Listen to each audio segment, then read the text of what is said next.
Welcome back, everyone. This is the part of the show where you take control. You guys ask questions, and Jon's going to give you answers. So let's get started. First is from Valerie Brown.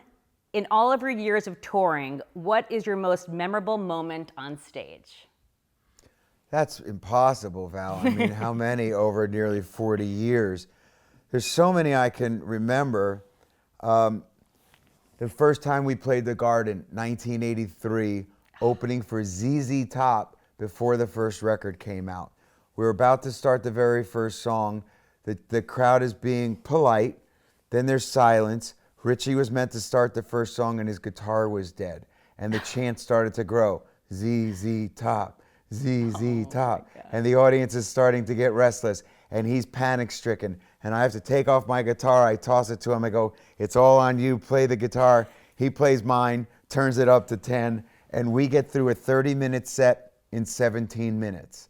So that's the first one that I think of for you. But that's one that's true. Well, that's rock and roll, so that's perfect. Robert Rosenberg wants to know, what was your biggest accomplishment and also your biggest disappointment in your career? Again, I mean, how do you figure what was the biggest accomplishment? I think that along your career, and a storied career, every step of the way you think was the big accomplishment.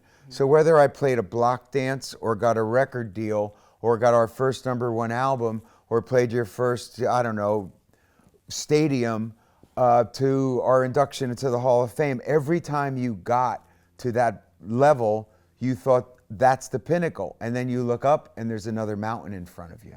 So it really never ends.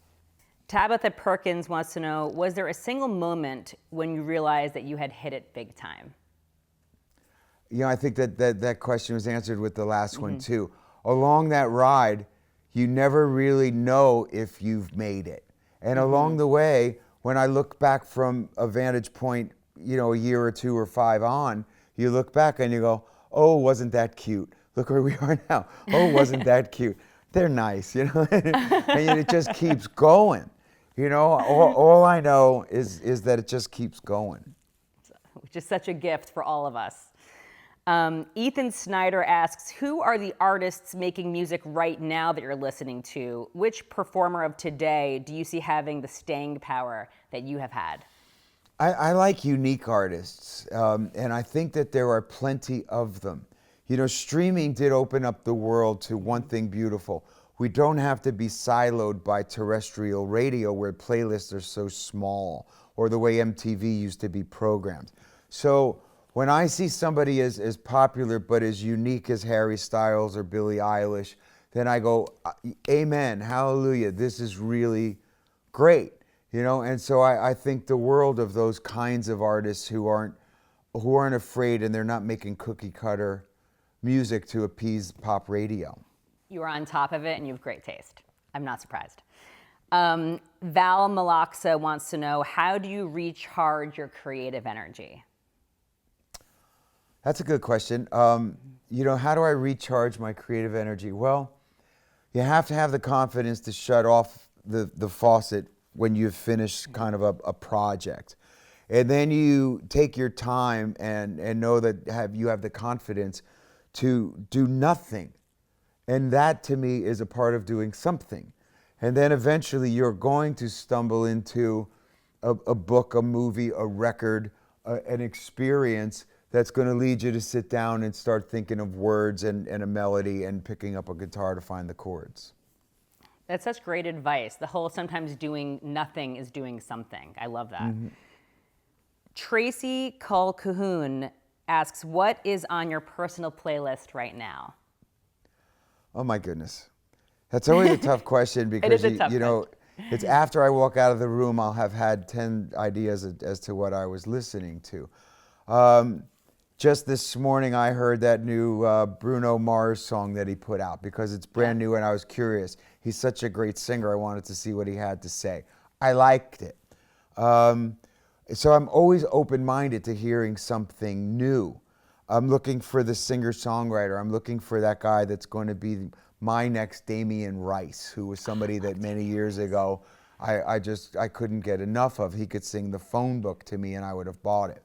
So I'm always looking for that. And I think that the world needs more than anything a rock band. Yes. The world needs Amen. a rock band. Yeah. Where are you guys? You know, I mean, the guy that has the poster that the kid is looking at right now in his bedroom, where's the rock band? After the Killers and Coldplay, I haven't seen a rock band come along that most of AXS TV was the guys I grew up watching and listening to. You know, those are the posters on my wall.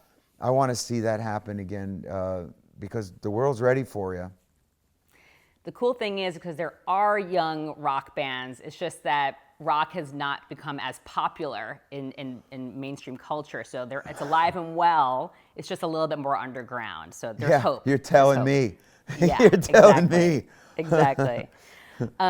Stephen Troop wants to know, how do you decide from 334 songs what to play on your set list when you tour? Well, Steve, I think that let's pretend that on an average night there's 23 or 24 songs. 15 of them are going to have to be the hits, which leaves me 8 songs to play with. 4 are probably going to be new songs, which is going to make the artist happy. And then 2 of them get to be the crazy album track or a cover song that you just feel like getting your jukebox on. And that's pretty much what you're relegated to, simply because, you know, if I come to your town and I don't play Living on a Prayer or It's My Life or Bad Name Again, you're going to be disappointed. I don't want to disappoint you. And I remember when I was a kid seeing a couple of guys that I grew up listening to who ended up playing like reggae versions of their classic hits because they were tired of playing them. And, you know, I was like at a bingo hall watching them play. And so I was like, I get why you're doing it, but this is the first time I ever got to see you and I'm crushed. So, you know, they want to hear Prayer and It's My Life and Bad Name and wanted the way they were written and recorded. There is a total art to creating the set list. I respect that. I love that so much. Florin Bandasila says, what's the most beautiful and important lesson you've learned from volunteering? I think what I love the most about volunteering is that I get the same kind of endorphin rush, and this is no exaggeration, as I do when I'm doing something musical, performing or, you know, going out in public to do something. Because I know that we're affecting change directly. And you leave there, you're tired. And you knew you did something good today. So I've always known the thing that, you know, there's the haves and the have-nots, and that we're all blessed to be able to help instead of being the ones that are in need of help. And this COVID crisis brought that out more than ever. When we had to open our food bank, how many first-time people were there getting groceries that were last year donating to a food bank? So there, by the grace of God, go I, right? With all that in mind, that's the obvious. But the feeling you get participating in the model in the case of the Soul Kitchen is like the highest high you could ask for. That's amazing. It's such a gift. Paul Cooney wants to know, what's one song that isn't your own that you wish you would have written? That list could go on forever. That's a tough one. I mean, yeah, it's true. How about if I just say artists? I mean, there's probably 10 Leonard Cohen songs that I would have cut my arm off for, or Waits, Paul Simon, Dylan, Bruce, Petty. I heard a version of Southern Accents today on the way down here that I love that song. I just love that song. I hear it now more and more often, and I thought it was almost like my little secret, because I've always loved that song on that album, and the lyrical content just always floored me. But it's a gem, and it's that song that I wish I'd written, not the single, you know, just not, you know, the single off of that record, whichever one it was, I forget right now. But those are the lyrical gems that I wish. Could be an idea for a potential cover. You never know. From you. Never know. Nice. The last fan question is from Deborah McLean. If you can go back and tell your 18-year-old self anything, what would it be and why? there was a period in time when I got physically and mentally really burned out. So I think if I could have told the 18-year-old, relax, it all will be okay if you need to take more breaks. And by the way, enjoy yourself, because the only way you're going to relax is if you truly have fun doing it. That doubt that enters eventually in any real artist's mind or heart. Did we get lucky? Was it a fluke? Am I actually any good? Am I worthy of putting my record on a shelf in a record store next to the greats? That's those are the things that would gnaw at me, and I didn't have as much fun as the band did. I didn't enjoy Slippery When Wet as much as the guys did. But if I didn't have the drive that I had, they wouldn't be here with me, and that's just kind of the magic that made it all happen. Right. It's about enjoying the process. I love that. Jon, thank you so much for your time, for your music, for this album, for continuing to give back and inspire. You just rock, and we are grateful for you. So I thank you, Allison, and thanks everybody out there. I hope you enjoy this. This was the one and only time that we did 2020 in its entirety, to four walls and each other. But we get to share it with you all here on AXS.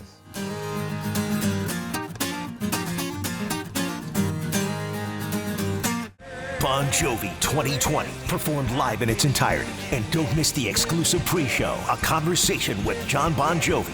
On a night like this, Bon Jovi 2020, Saturday, March 20th, starting at 8 on AXS TV.